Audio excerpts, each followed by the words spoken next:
when I was on the Trump campaign, there was always an interesting moment where there was a young woman I met who had been brought here when she was 3 from Mexico. So she was technically undocumented, but she'd never lived in Mexico. Her whole life was an American life. But she couldn't work because of the rules. So at one point, she was trying to get into college, and she needed $600 to apply for this Dreamers program that we have.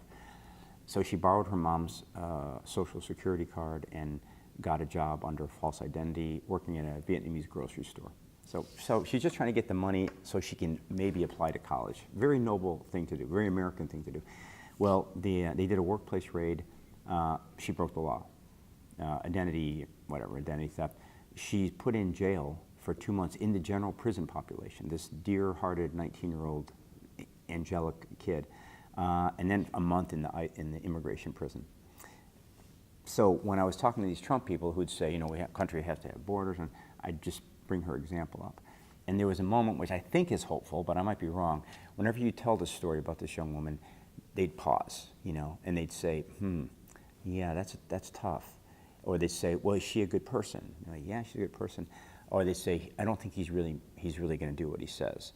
Or, well, you'd have to look at it on a case-by-case basis. But an argument that had been coming from them very energetically and even a little bombastically would get kind of stopped by a real-world example. Now, the bad news is after that, there's a little hesitation, and then we'd be off to some other topic. But I think that's the, if there's some way that you can introduce the actual specific person, that tends to change the tone of the rhetoric, I think.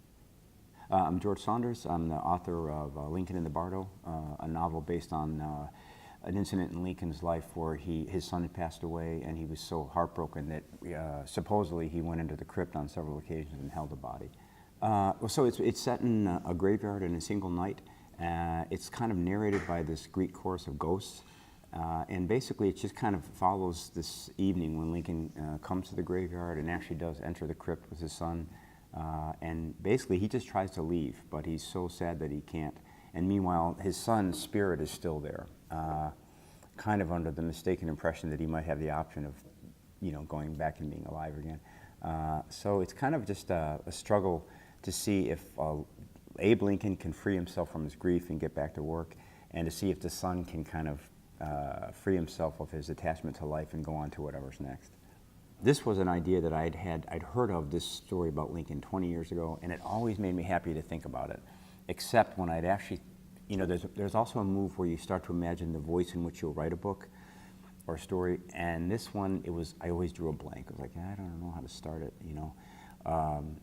So really, I didn't think of it as an idea for a long time, or it was one that I was actively resisting.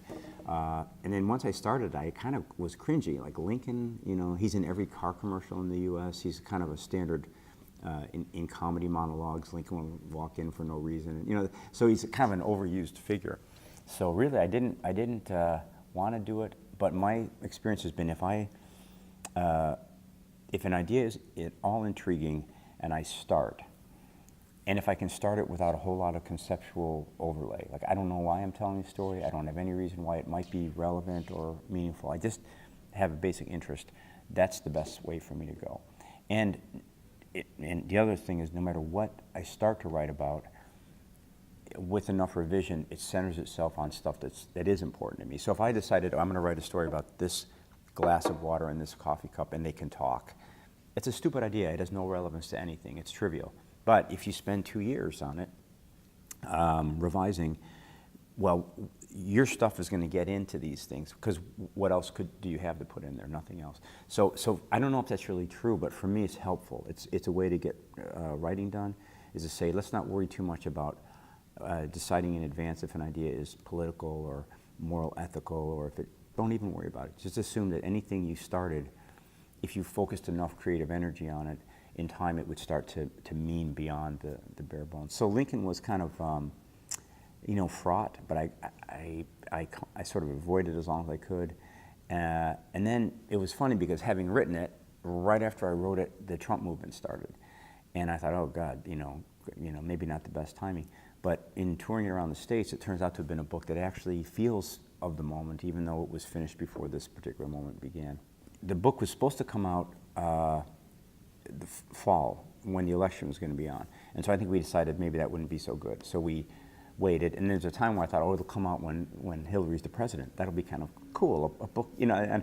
And then Trump won, and I think people are really, in the States, are really, really hungry for anything that addresses the angst that they're feeling. And this is true of both parties. There's a real feeling that things have gone into some uncharted territory, that it might not be able to get put back in the bag properly. So people are a little panicky, and they want to talk about that. So I think this book, in some ways, is the way I came to understand it was sort of a reflection on America at its best, or at least as it was trying to be its best. That's one thing. And the other thing I think is true is that people are realizing the limitations of sort of social media mind. You know, I mean, for months, all we did was watch new cable news nonstop, have fights on Facebook and Twitter, process data that way. And I think a lot of people I talk to, they feel how shrill that is, and that it's almost like having only part of your mind to work with, you know. And it's almost like if you had a very tiny part of your mind and a huge math problem to solve, you'd keep coming at it, and in time you'd realize that your method was insufficient. So I think at a time like this, people are turning to art a little bit because they feel correctly that art, both for the artist and for the recipient of the art, requires a more spacious mind, or it accesses a more spacious mind.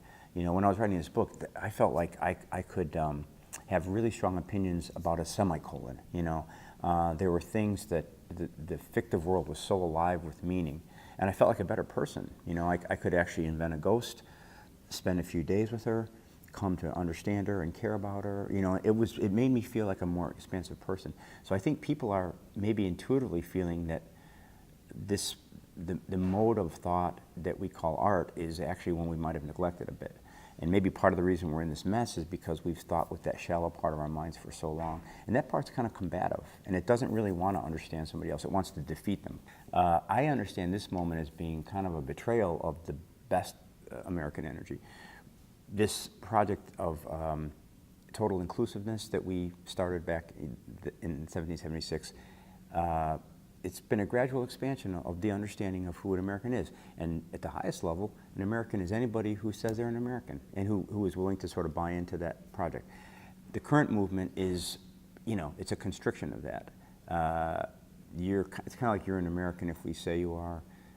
So I understand it as a kind of an ungenerous movement, but actually, if you wanted to look at it with maximum empathy, and I know a lot of people, good people, lovely people who are Trump supporters, I think the deepest way of understanding is that there's a group of people at the top of that pyramid, you know, running the country, whose ideas are mostly projections. They're not based on real world knowledge. They're either wealthy people who haven't been among the people in a long time, or they're ideologues who, even when they're among the people, their ideas are insulating them from the actual data.